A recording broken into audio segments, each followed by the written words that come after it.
Hi everyone, this is Gina R, and I'm back with my Indian Head Scent Dansco album.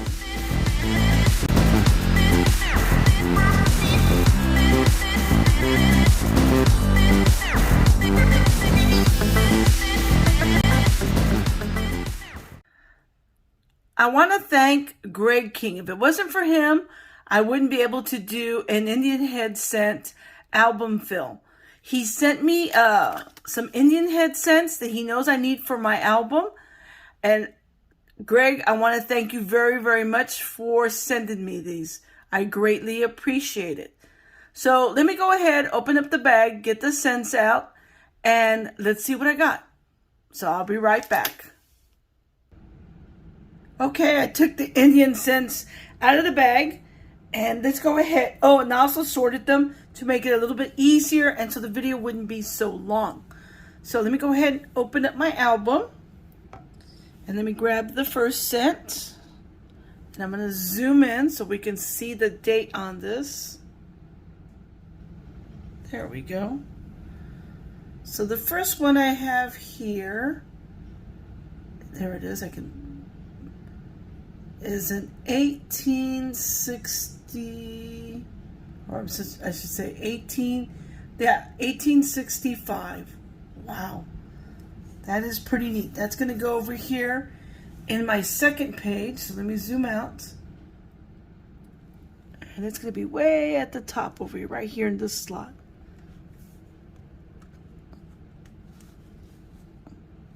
So that one goes here.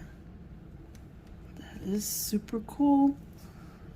Let me pull the slab. There we go. And these are a little bit difficult to get in.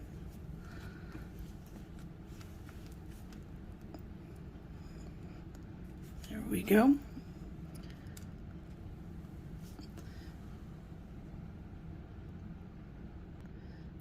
Okay, I had to adjust it so I could slide this in here.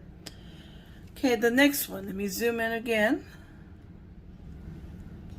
And this one is an 1886.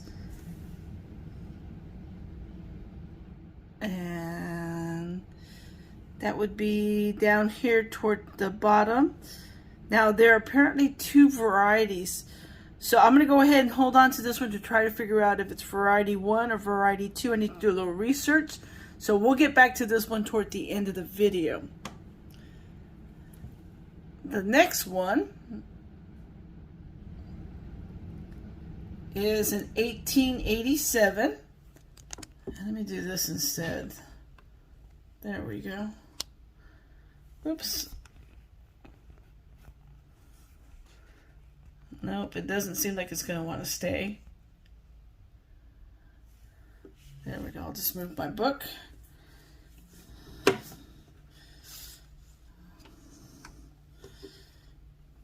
And there we get that slot filled.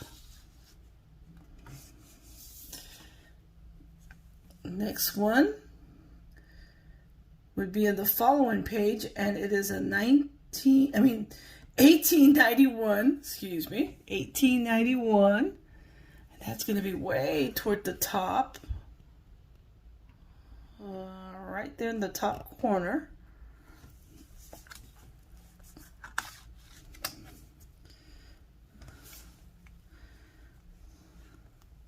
There we go, I got it in.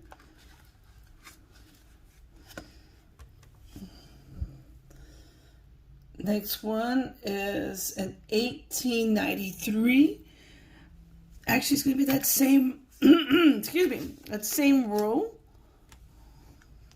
A couple of slots down.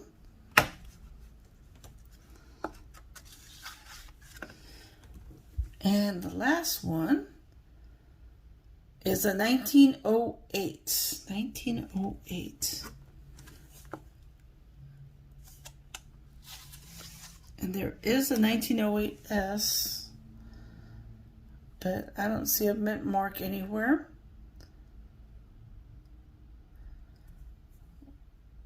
So This would be just a 1908, no mint mark.